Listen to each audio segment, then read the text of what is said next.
Rasanya sampai sekarang perang planar belum selesai-selesai. Masih banyak banget brand yang ngeluarin planar-planar baru. Dan halo dan selamat datang di After Sound Review. Dan ini adalah IM Planar keluaran TRN.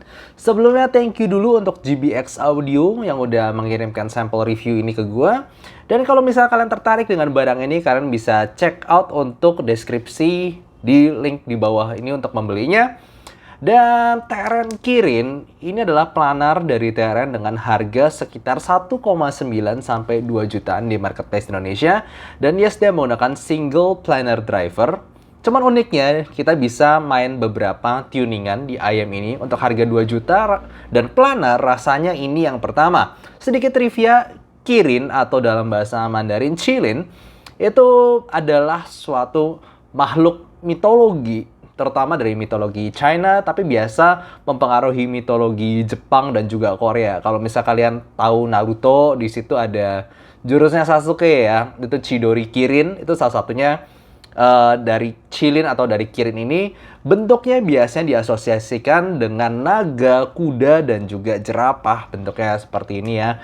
Dan biasanya juga memberikan pertanda bahwa akan ada pemerintah baru yang akan datang. Dan ini bisa dilihat trivia ini juga ada di Harry Potter The Secrets of Dumbledore. Jadi ini sebenarnya memang binatang legendaris. Nah, apakah ayam ini bisa menjadi legendaris seperti itu juga? Seperti biasa, gue akan bahas ayam ini. Gue breakdown dari build, fit, frequency response, suara, dan juga perbandingannya. Secara build quality, buat gue ayam ini berasa mantap. Karena semuanya itu mulai dari faceplate sampai housing dan juga sampai nozzle-nya. Semua menggunakan bahan metal dan terasa kuat. Ini metal semua. Kalau gua tek-tekin ini berasa kuat banget. Dan untuk kabelnya sendiri dia menggunakan dual pin. Tapi agak seperti mengingatkan gua sama MMCX. Lebih mirip kayak QDC Type-C karena dia ada mount di female konektornya dan juga ada recession dan cover di male konektornya. Jadi dia agak mirip sama QDC Type-C yang bisa dipakai di KZ, CCA ataupun ya QDC ya. Dan yang buat gue memang unik adalah salah satu fitur utamanya adalah nozzle-nya ini bisa diganti-ganti. Dan ini mengingatkan gue sama kayak Moondrop Kato ya ataupun Vio FD5. Kita bisa mainin tuningan dari nozzle ini. Kayak ini bukan yang pertama kali gue lihat, udah beberapa ayam mirip ya. Dan cara bukanya juga mirip seperti ayam-ayam yang gue sebutkan tadi. Lihat nggak, di sini ada seperti gerigi di dekat nozzle-nya. Dimana ini kita tinggal puter aja berlawanan arah jarum jam. Dan udah tinggal dilepas begini lalu kita tinggal ganti. Nah, filternya sendiri ada beberapa. Itu ada transparency, ada reference, sama ada atmospheric.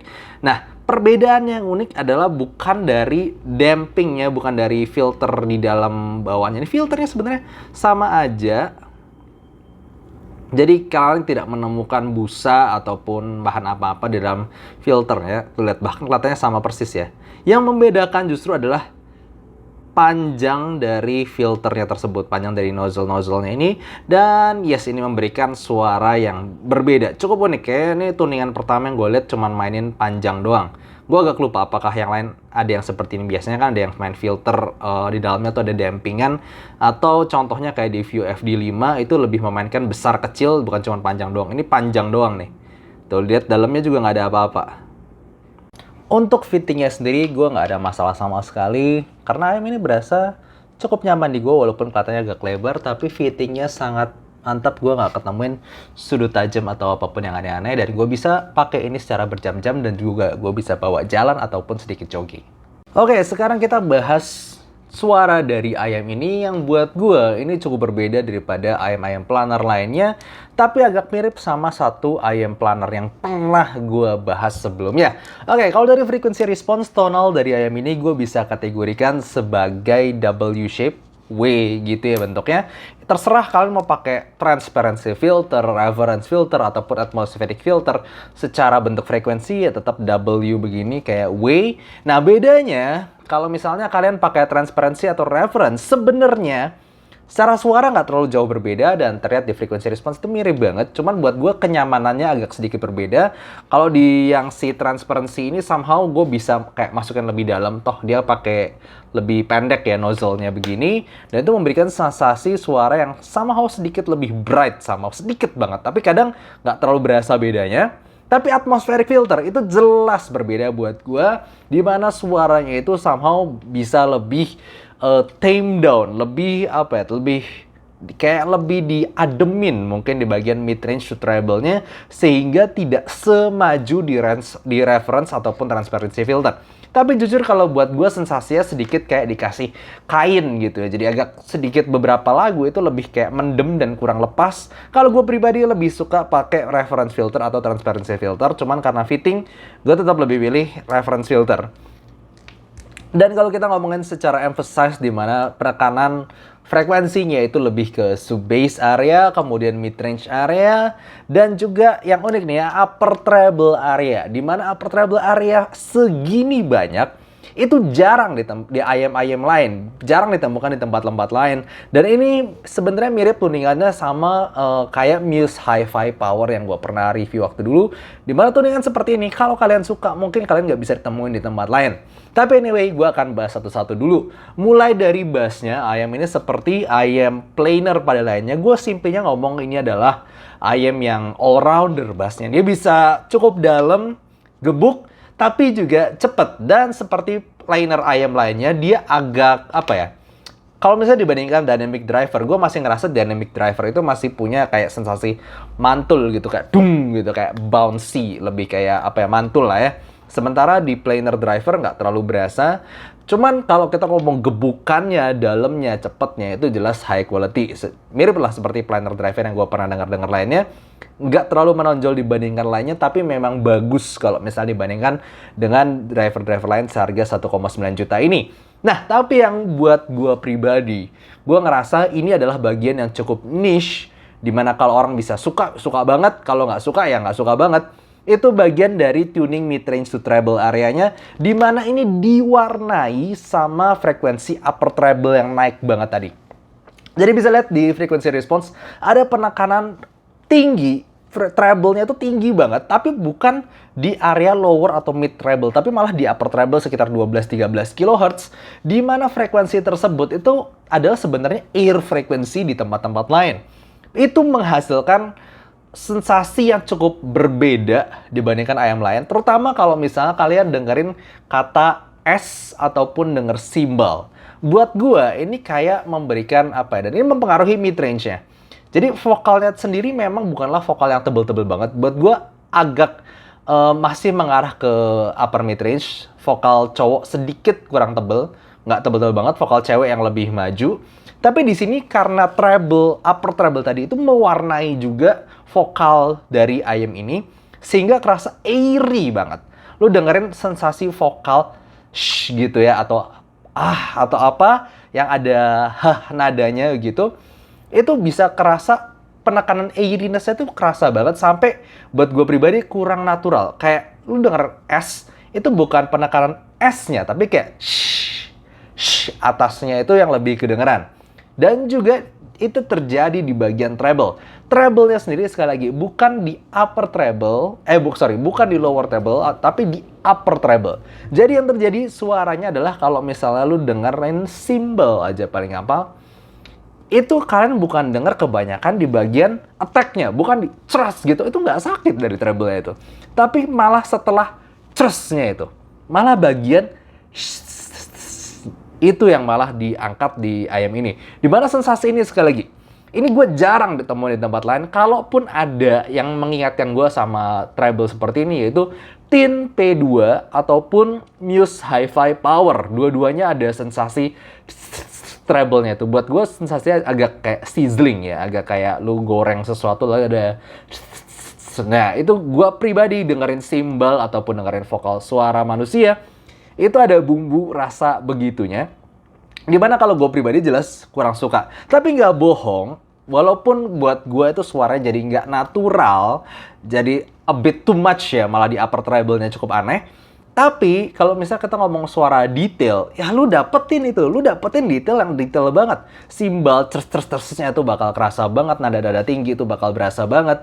Cuman bayarannya buat gue, buat simply tidak terlalu natural saja. Jadi buat gue tonalnya, beberapa orang mungkin bisa suka ini karena dia emphasize upper treble, cukup unik. Gue bakal ngomong itu unik. Kalau lu suka bisa suka banget. Ya kalau lu nggak suka ya bakal ngerasa ini aneh, treble-nya kok begini gitu loh. Cuma kalau lu tanya gue sendiri, gue pribadi adalah salah satu orang yang tidak suka. Gue sendiri kurang suka treble begini, buat gue kurang natural. Tapi jelas bisa memberikan sensasi detail, yes, gue akuin itu. Dan untuk technical, kita ngomong di bawah 2 juta, yes, seperti yang gue bilang, kalau memang planar biasanya umumnya punya keunggulan di bagian technical, di mana resolusinya gue akuin ini jelas salah satu yang terbaik yang gue pernah dengar di harganya. Dia punya detail, resolusi, dan juga clarity, itu semua suara bakal kerasa jelas dan detail. Cuman yang gue ngerasa agak kurang itu, dia itu kurang ada sensasi depth. Jadi kalau misalnya gue denger soundtrack film lah, contohnya kayak dengerin Pirates of Caribbean yang Hans Zimmer, ataupun gue dengerin soundtracknya Two Steps from Hell, itu gue kurang ngerasa megah ketika ada musik dududum dududum kan, dududum dum dududum dum dududum dum dududum, itu mestinya tuh bisa kasih boom gitu. Nah, di Ntar mikirin ini, gue nggak terlalu ngerasain sensasi megahnya dari suara tersebut. Tapi kalau kita ngomong detail, ya lu kedengeran semuanya, ini jelas detail di harganya. Nah, sekarang gimana soal perbandingannya? Kalau misalnya kita ngomong teknikal, ya jujur aja, ini salah satu yang terbaik, simply-nya begitu. Kelemahannya cuma di bagian depth-nya tadi, sensasi megahnya nggak dapet. Nah, sekarang jadi gue mau bandingin sama IEM Planar lagi, yang salah satu favorit gue, yang harganya nggak jauh beda, yaitu Shure S12. Di mana harganya sendiri Shure S12 ini sekitar 2,3 jutaan.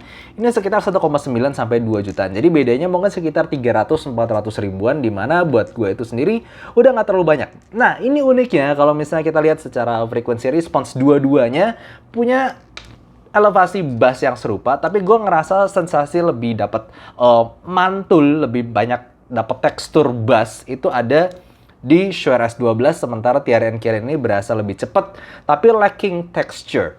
Nah, selanjutnya yang berbeda, cukup unik nih, bagian mid-range to treble area, di mana Shure S12 gue pernah review sebelumnya, ini suaranya bisa cukup intens, di mana dia ada naik di lower treble to mid treble area, tapi habis itu upper treble agak turun.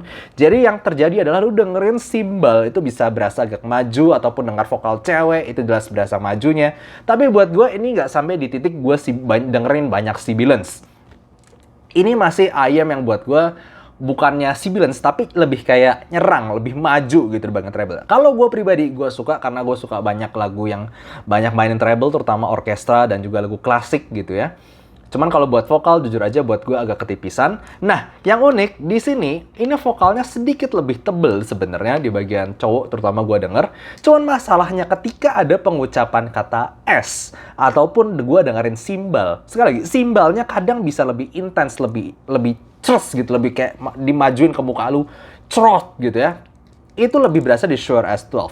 Itu gue tahu beberapa orang bisa agak kepedesan. Sekali lagi, gue pribadi lumayan oke dengan itu. Nah, tapi di sini, ini treble-nya sebenarnya nggak nyerang cerus gitu. Simbalnya nggak nyerang ke muka lo, dan vokalnya juga nggak terlalu maju banget sampai nyakitin gitu ya.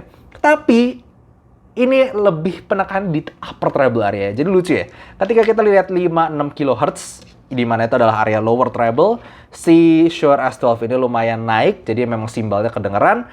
Di sini agak turun, di 5-6 kHz si simbalnya itu tidak terlalu berasa nyakitin, tapi setelah itu di upper treble areanya si ini ya hilang gitu, jadi hilang. Nah, kalau di sini itu kayak tapi ya itu ada. Dan gue pribadi sekali lagi, gue sendiri kurang suka upper treble yang begitu.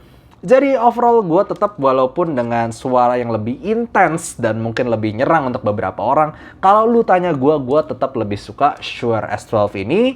Dan yang salah satu yang gue ngerasa teknikalnya masih a little bit better on the Shure S12, terutama lebih berasa di depth-nya. Ketika gue dengerin lagu-lagu orkestra ataupun lagu-lagu soundtrack movies kayak tadi yang gue bilang, itu gue masih bisa ngerasa dududum. Megahnya itu masih lebih ada di Shure S12. Dan juga ketika gue dengerin lagu tadi, elemen-elemen di dalam lagunya itu sendiri gue bisa ngerasa lebih terpisah dibandingkan Tiara and Kirin. Tapi memang Tiara and Kirin ini lebih cepat dan seolah lebih analytical, maybe I should say.